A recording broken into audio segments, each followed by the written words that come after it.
You know when you're scrolling through the news and you see some economic headline that just makes your eyes glaze over? It feels like it's written in a totally different language, right? Full of jargon, big numbers. Well, today we're going to crack the code. We're going to translate that language so you can make sense of the big picture. Let's get into it. Okay, check this out. Here's a real headline from a few years back. Monetary policy rate maintained at 25.5%. I mean, it sounds official. It sounds important. But what is it actually telling us? Is this good? Is it bad? Who knows? Let's treat this like a little mystery we're going to solve together. Because at the end of the day, that's what really matters, doesn't it? These huge, abstract numbers and government decisions, they don't just exist in a vacuum. They have a real impact on your wallet, on your savings, on how much it costs to get a loan for a car. So, to figure out what a number like 25.5% actually means for you and me, we've got to zoom out a bit first. And that brings us to the whole field that studies this stuff, macroeconomics. This is the key that unlocks the forces shaping our entire economic world. So, to put it simply, think of it like this. If microeconomics is looking at the individual trees, the price of your coffee or what one specific company is doing, macroeconomics is like flying in a helicopter, looking down at the entire forest. It's all about the economy as one giant interconnected system. And macroeconomists, they get to ask the really big, juicy questions. Like, why are some countries super rich while others struggle? What's the deal with those painful recessions and then the crazy booms that follow? And what even is inflation? And why is every government on Earth obsessed with trying to control it? These are the core puzzles we're trying to piece together. Now, to even begin to answer those questions, you need a way to measure the economy. You need a scorecard. And in macroeconomics, there is one number that is king: gross domestic product. You've probably heard it called GDP. Okay, that is a mouthful, I know, but trust me, every single word in that definition is important. Market value just means we measure everything in dollars or CDs or whatever, a common currency. Final goods is crucial. It means we only count the finished car, not the steel and the rubber that went into it. That way we don't count things twice.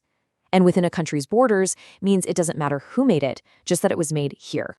So how do they actually calculate this giant number? Well, the most common way is to just add up all the spending.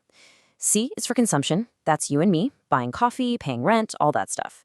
I is investment. That's businesses building new factories or a family buying a brand new house. G is government spending on things like roads and schools. And finally, NX is net exports. That's everything we sell to other countries minus everything we buy from them. Add it all up and boom, you've got GDP. But, and this is a really big but, GDP measures the size of the economy. It doesn't necessarily measure how well people are doing. It's a total, so it tells you nothing about how that income is split up. It totally ignores all the valuable unpaid work, like a parent taking care of a child at home. And get this, more military spending makes GDP go up, but that doesn't automatically mean our lives are better. So yeah, it's a powerful tool, but it's definitely not the whole story. Okay, so this brings us to another huge concept. When we see that GDP number go up, how do we know if we're actually making and selling more stuff or if things just got more expensive? This, my friends, is the story of inflation. Let's use a super simple example from our source material to make this crystal clear. Imagine a tiny little economy that only makes two things, KLOLA and pure water. Back in 2010, the total value of everything they made was 250 cedis. Fast forward to 2014, and that number is up to 450 cedis, so the economy grew, right? Well, let's look a little closer. So, if you just look at the raw numbers, what we call nominal GDP, the economy grew by a massive 80%. Wow, that looks fantastic on paper, doesn't it? But that huge number is hiding something important. If you remember that table, not only did the amount of stuff they made go up, but the prices went up too. So here's the magic question. What happens if we strip out the effect of those price increases? What if we calculate the 2014 production using the old 2010 prices? Well, when we do that, we find that the real growth, the actual increase in stuff, was only 28%. Now here's the fascinating part. Both numbers, 80% and 28%, are technically correct. They just tell two completely different stories. And that right there is the crucial difference. Nominal GDP is the sticker price. It uses today's prices and can get bloated by inflation. Real GDP, on the other hand, uses constant prices from a set year in the past.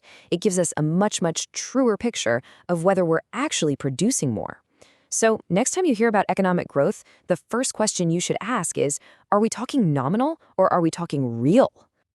Okay, so we've got these big concepts, growth and inflation, but who is actually trying to manage all this? Who's in the driver's seat, and what kind of levers and buttons do they have to push? Essentially, there are two main drivers. First up is fiscal policy. This is run by the government. Their main tools are taxes and government spending. They can cut taxes to get people to spend more, or they can spend more money on roads and bridges to create jobs. Then you have monetary policy. This is handled by an independent central bank, and their tools are things like the money supply and interest rates. Now, for as long as these tools have existed, there's been this epic debate about how much to actually use them. On one side, you've got the classical school of thought. They basically say, leave it alone. The invisible hand of the market will sort things out on its own. But on the other side, you've got the Keynesian school, and they argue that markets can get stuck, especially in a recession, and that the government needs to step in and give the economy a push. And maybe the most famous line summarizing the Keynesian view comes from the man himself, John Maynard Keynes. He said, "In the long run, we're all dead." Now, his point wasn't to be gloomy. It was to say that waiting around for the market to fix itself could mean years of pain and unemployment for real people. Why wait when you have tools that could help right now? All right, we've done it. We've covered GDP, we've talked inflation, and we've met the policymakers. We have all the pieces we need. Let's go all the way back to the beginning and see if that confusing headline finally clicks into place. Here it is. But look at it now. It probably doesn't seem so intimidating. In fact, a couple of those phrases should be practically jumping off the page at you. We see monetary policy, and we see inflation. Suddenly, we know who the players are and what problem they're dealing with. So let's decode it piece by piece. That monetary policy rate, that's the central bank's main tool, a key interest rate. And that super high rate of 25.5%, that's their weapon to fight the really high inflation of 15.4%. See, by keeping interest rates high, they make it more expensive to borrow money. That cools down spending across the entire economy and hopefully gets those rising prices under control. It's the central bank using its primary tool to hit its primary target.